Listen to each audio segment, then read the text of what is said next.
Gas prices just skyrocketed, factories are slowing down, and politicians are scrambling for answers. Behind the scenes, a quiet decision just changed everything, and almost no one saw it coming. America's entire economy is powered by a silent force, the steady flow of Canadian oil. It's the invisible bloodstream that keeps trucks moving, planes flying, and factories running. But what happens when that lifeline is suddenly threatened, not by conflict or disaster, but by a strategic alliance between Canada and China? This isn't just about oil, it's about global power, political leverage, and a new energy war that's caught the US off guard. Did Trump's aggressive trade strategy backfire? Why did Canada make a billion-dollar deal with China? And most importantly, what does this mean for your wallet and America's future? What's happening? Trump's return to power felt like déjà vu, a familiar mix of tariffs, threats, and declarations of strength. Back in the Oval Office in January 2025, he immediately set the tone with a series of sweeping economic measures. The message was clear: America First was back. But while the rhetoric was predictable, the reality was anything but straightforward. His strategy relied on aggressive trade policies designed to protect American industries. He had done it before: tariffs on China, tariffs on Europe, and even tariffs on Canada. The logic was simple: make foreign goods more expensive to boost domestic production. But this time, the stakes were higher. America's post-pandemic economy was still fragile, and inflation was a constant threat. One of Trump's earliest moves upon his return was to announce a 25% tariff on most Canadian imports. It was a bold statement, signaling that no country would get special treatment. But there was one crucial exception: oil. Instead of the sweeping 25% hit, Canadian oil faced a comparatively softer 10% tariff. This decision was not made lightly, and it wasn't just a matter of political favoritism. It was a calculated risk, carefully weighed and debated behind closed doors. Inside the White House, advisors debated furiously. On one side, economic hardliners pushed for the full tariff, arguing that anything less would show weakness. On the other side, energy experts warned that targeting Canadian oil could backfire catastrophically. The reality was stark. American refineries depended on that crude. Cutting it off, or even making it prohibitively expensive, could cripple domestic industries, spike gas prices, and lead to widespread economic backlash. Trump was known for his brash decision-making, but even he recognized that a full oil tariff was too dangerous. Instead, the 10% hit was seen as a compromise, enough to send a message without completely destabilizing the energy sector. It was a strategic calculation: show strength without risking a collapse. But while Trump calculated his next move, Canada was preparing an unexpected counterstrike. The initial market shock. One sentence changed everything. Markets didn't wait to react. They panicked. As soon as the news of the tariffs hit, oil prices surged by 20%. It wasn't just a gradual climb, it was a spike, a sudden, almost violent reaction as traders scrambled to reassess the situation. Panic buying ensued as companies rushed to secure Canadian crude before the full impact of the tariffs hit. Refineries that relied on the steady flow from Alberta started hoarding reserves. The logic was simple: better to overstock now than face shortages later. But this sudden demand only pushed prices higher, creating a feedback loop of fear and speculation. It wasn't just the oil industry feeling the pressure. Logistics companies, reliant on fuel for transportation, began warning clients of imminent surcharges. The ripple effect spread quickly. Gas stations across the Midwest posted new prices overnight, up by 20, sometimes 30%. Media outlets amplified the panic, with headlines warning of an energy crisis and predictions of even higher costs. Consumers, already stretched thin, began to feel the pinch. Filling up the tank became a more expensive ordeal, and some stations reported temporary shortages as people rushed to buy before prices climbed further. Industries that depended on predictable fuel costs, like trucking and agriculture, were hit hard. Logistic networks that moved food and goods across the country braced for increased expenses. Manufacturers reliant on oil derivatives saw their supply costs spike. In the span of a week, what had been a stable, almost invisible system was now under unprecedented stress. As the markets burned, Canada's political strategy took a shocking turn. We've done the research, analyzed the data, and uncovered the truth behind the China-Canada Oil Pact and its ripple effects on the global energy landscape. If you're finding this breakdown valuable, don't forget to like the video and subscribe to the channel. Energy as leverage, economic chokehold. What happens when you have the power to destroy someone's economy without ever touching a barrel of oil? That was the question Canadian officials began to contemplate. As the U.S. economy reeled from the tariff shock, Canada saw an opportunity to leverage its position. It wasn't just about cutting off the supply, it was about the mere possibility of doing so. Canada realized that even the threat of reducing oil exports was enough to cause chaos. Geopolitically, this was a game of poker, and Canada held a stronger hand than anyone had anticipated. By choosing not to make any definitive moves, Canada kept the U.S. guessing. This strategy of calculated ambiguity was as much about maintaining control as it was about instilling fear. Meanwhile, gas prices continued to rise, fueled by speculation rather than actual shortage. Consumers, already on edge, started to question the stability of their energy supply. Political leaders demanded answers from the administration, while industry heads lobbied for a quick resolution. The political landscape became volatile, with accusations flying across party lines. The reality was clear. Canada didn't need to cut the flow to make its point. Just the suggestion that it might be possible had already thrown the U.S. into economic uncertainty. But Canada wasn't the only one feeling the strain. Internal divisions were brewing at home. Canada's political divide, Alberta's resistance. Canada's move to hint at cutting off its oil supply to the United States did not just rattle global markets. It struck deep into the heart of Alberta, the oil-rich province that fuels much of Canada's economic engine. For decades, Alberta has prided itself on being the epicenter of Canada's energy sector, pumping out millions of barrels daily and keeping the country's economic wheels turning. Yet now, that very lifeline was being threatened by the federal government's political gamble. At the forefront of the backlash stood Premier Danielle Smith, a fierce defender of Alberta's economic interests. She was unequivocal in her stance. Using oil as a political weapon was a reckless strategy that could backfire catastrophically. To Smith, the threat to cut off oil exports was more than just political posturing. It was an existential risk to the province's economic stability. She argued that even the mere suggestion of disrupting the oil flow could irreparably damage Alberta's relationship with its most important customer, the United States. The numbers underscored her fears. An overwhelming 97% of Alberta's oil exports go directly to the United States. That dependency is not just a statistic. It is the reality of the province's financial foundation. Shutting off that supply, even partially, would not just inconvenience the American market, it would devastate Alberta's entire economy. The very infrastructure that transports this oil, from pipelines to refineries, is designed specifically for this purpose. Breaking that chain, even as a threat, could collapse the entire system. The economic anxiety among Alberta's oil workers was palpable. Thousands of jobs were on the line, and protests erupted as workers voiced their fear and frustration. They did not see themselves as pawns in a geopolitical chess game, but as hard-working individuals whose livelihoods were now hanging by a thread. For them, the rhetoric coming out of Ottawa was not just politically misguided, it was a direct assault on their ability to provide for their families. This internal divide was not just a provincial issue, it was a national crisis. The clash between Alberta's economic priorities and Ottawa's geopolitical ambitions highlighted a fundamental disconnect between the federal and provincial governments. While the federal administration saw the oil threat as a powerful bargaining chip in dealing with U.S. tariffs, Alberta viewed it as a reckless gamble that risked its very survival. The tension between economic pragmatism and political boldness threatened to tear Canada's energy policy apart. But just when it seemed like Alberta's resistance might force Ottawa to back down, a new player emerged from the shadows, poised to capitalize on the chaos. China enters the game. An unexpected alliance.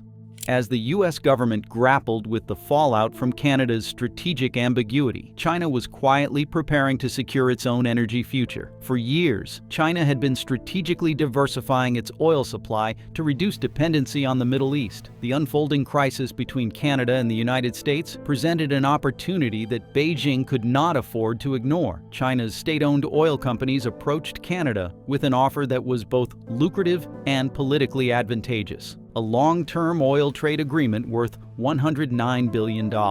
This deal would not only secure a steady supply of Canadian crude, but would also reduce China's reliance on more volatile sources from the Middle East. For Canada, the partnership offered a financial lifeline that mitigated the risk of economic fallout from U.S. tariffs. The strategic implications were profound. China's move effectively realigned the global energy map, positioning itself as a major consumer of North American oil, while simultaneously undercutting U.S. influence. influence. With this pact, Canada demonstrated that it could pivot to other markets, reducing the United States' leverage in energy negotiations. The deal signaled that America was no longer the sole destination for Canadian oil, sending shockwaves through U.S. economic and political circles. From a geopolitical perspective, this new alliance was a masterstroke. China solidified its role as a dominant energy player while indirectly challenging America's grip on Canadian oil. As the deal became public, oil prices stabilized, but the perception of American vulnerability persisted. For the first time, it was clear that Trump's tariff strategy had backfired, pushing Canada into China's strategic embrace. As the United States scrambled to respond, Trump knew his worst nightmare was unfolding, a major shift in global energy alliances that left America increasingly isolated. Trump's tactical retreat, a quiet backpedal. With China securing Canadian oil, Trump faced a new reality. He had underestimated Canada's leverage. Facing growing political backlash and economic uncertainty, Trump's administration decided to change course. Instead of escalating the tariff war, Trump announced a new series of economic measures aimed at stabilizing the U.S. energy market. Notably absent from his list of new tariffs was any further penalty on Canadian oil. This was a strategic retreat without any formal acknowledgement of defeat. The move did not go unnoticed. Political commentators speculated that Trump's decision to quietly exempt Canada from further tariffs marked a significant shift in strategy, one driven not by political will but by economic necessity. Behind the scenes, refinery CEOs had pressured the administration to maintain Canadian oil imports to avoid a complete collapse in gas prices. This quiet retreat marked a pivotal moment, an admission that America's energy policy was more fragile than anyone had dared to admit. As the United States quietly retreated, another player saw an opportunity and moved in without hesitation. The unexpected alliance, Canada and China strike a deal. While Trump hesitated, China moved decisively. Seizing the moment, Beijing struck a deal that would forever alter the global energy landscape. Canada, feeling the pressure from Trump's tariffs and Alberta's internal dissent, saw a need to secure its energy future. In a bold move, Canadian energy officials began quiet negotiations with Beijing. By mid-May, the announcement was made, a $109 billion oil pact between Canada and China, aimed at diversifying Canada's oil export markets. For China, this was more than just a commercial agreement. It was a strategic maneuver to reduce reliance on Middle Eastern crude and lessen the risk of American influence over its energy supplies. Beijing understood that by guaranteeing long-term contracts with Canada, it could shield its economy from potential U.S. interference. The pact guaranteed steady revenue for Alberta, with long-term contracts providing financial security amidst the uncertain U.S. trade environment. Alberta's oil, once seemingly tethered solely to U.S. refineries, now had an alternative destination. For China, the deal ensured a stable flow of oil at predictable prices, reducing its vulnerability to geopolitical shocks elsewhere. Almost immediately, global oil prices stabilized as markets adjusted to the new alliance. Analysts noted that while the United States hesitated, China had acted with strategic foresight. For Alberta, the deal was both a relief and a warning. Dependence on a single market had proven dangerous. Diversification became not just a strategy, but a necessity. The deal marked a shift away from a U.S.-centric energy world. For decades, American dominance in energy policy had shaped global markets. Now, China's influence grew as it secured long-term access to Canadian resources. Washington's grip on North American oil was loosening. Trump wasn't just going to let China and Canada realign the energy map without a fight. U.S. economic backlash. Pressure mounts. Losing Canadian oil did not just hit gas prices. It sent shockwaves through American manufacturing and logistics. Factories across the Midwest, heavily dependent on affordable Canadian oil, faced immediate operational challenges. Energy-intensive industries, including automotive and agriculture, found themselves scrambling to manage rising fuel costs. As prices climbed, so did the cost of goods. American consumers were quick to react. Fuel prices at the pump surged by more than 30% in some states. As the cost of living rose, so did public frustration. Trump's approval ratings took a hit as social media erupted with anger over increased costs. The narrative that Trump's aggressive tariff policies had backfired began to take hold. Corporations with significant logistical demands, like retail chains and distribution companies, began considering shifting to renewable energy sources or even relocating production. Some explored importing oil from Mexico or Venezuela, but the costs proved prohibitive. narrative. Opposition parties seized the moment, accusing the administration of recklessness and poor strategic planning. Some Republicans defended the move as necessary to protect American interests. But the divide was evident. The pressure was mounting for Trump to come up with a comprehensive energy strategy, or risk losing ground in the approaching midterms. With the economic fallout intensifying, Washington was forced to reconsider its next steps. The oil pact's ripple effect, global energy realignment. What seemed like a regional dispute quickly spiraled into a global power shift. Russia and Europe watched the China-Canada Pact with interest. Realizing that the United States could no longer monopolize North American crude, they began rethinking their own energy strategies. Russia strengthened its oil exports to Europe, while China solidified its energy ties with Canada. Middle Eastern oil exporters found themselves at a crossroads as Asian markets began to favor Canadian deals. America's energy policy, seen as volatile and unpredictable, forced traditional allies to seek stability elsewhere. The global map of energy influence was redrawn, leaving the U.S. in a precarious position. But just as the global energy map seemed to settle, another crisis was brewing within Canada itself. Canada's internal struggle, economic stability at risk. For Alberta, the deal with China was not just a victory, it was a lifeline.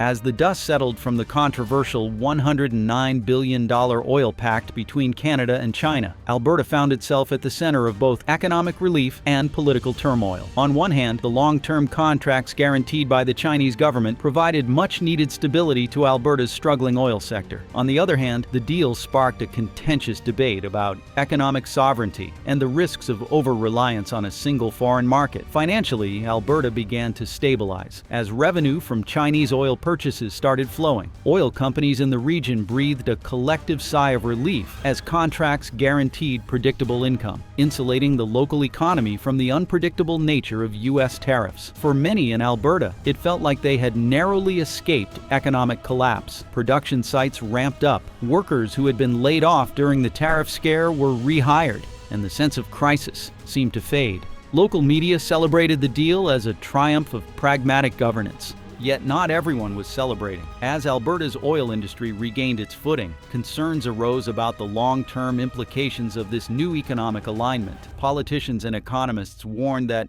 putting too much faith in China could expose Alberta to future political vulnerabilities. What would happen if Beijing decided to leverage these contracts for political gains? Could China use its purchasing power as a form of economic blackmail if international relations soured? The political landscape in Canada became increasingly fragmented. Alberta's provincial government, emboldened by its newfound stability, began pushing for greater autonomy in negotiating its own energy deals. Premier Danielle Smith argued that Alberta should have the authority to bypass federal control when securing international contracts. The debate became heated as other provinces, particularly in eastern Canada, questioned whether Alberta's economic independence could undermine national unity. Meanwhile, environmental groups criticized the deal as a short-sighted move that prioritized fossil fuel exports over sustainable development. They argued that Canada was binding itself to an outdated economic model, just as the global push for renewable energy was accelerating.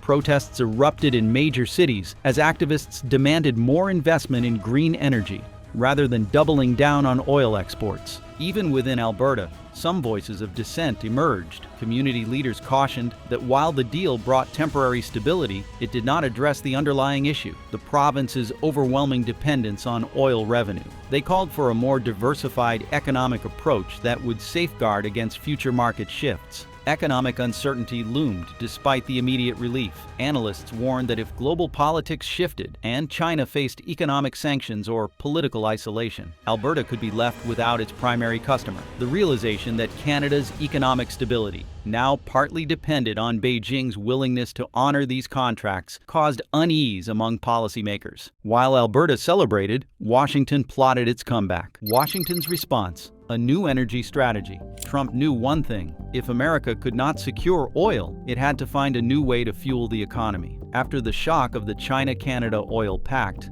the U.S. government faced mounting pressure to respond strategically. Realizing that Canadian oil could no longer be the cornerstone of energy policy, the administration began exploring alternatives to regain energy independence. The first step was a massive federal push for renewable energy investment. Trump, despite his previous rhetoric dismissing solar and wind power, announced a billion-dollar initiative to develop domestic renewable infrastructure. Solar farms and wind energy projects, particularly in the Southwest and Midwest, received unprecedented funding. The goal was to reduce the country's dependence on foreign oil, especially from regions where political instability could threaten supply. Simultaneously, Washington began actively pursuing partnerships with other oil-producing nations in the Western Hemisphere. Mexico became a focal point, with negotiations aimed at increasing oil imports to offset Canadian losses. Talks with Venezuela, though politically complicated, were initiated to explore the feasibility of increasing crude imports in exchange for sanctions relief.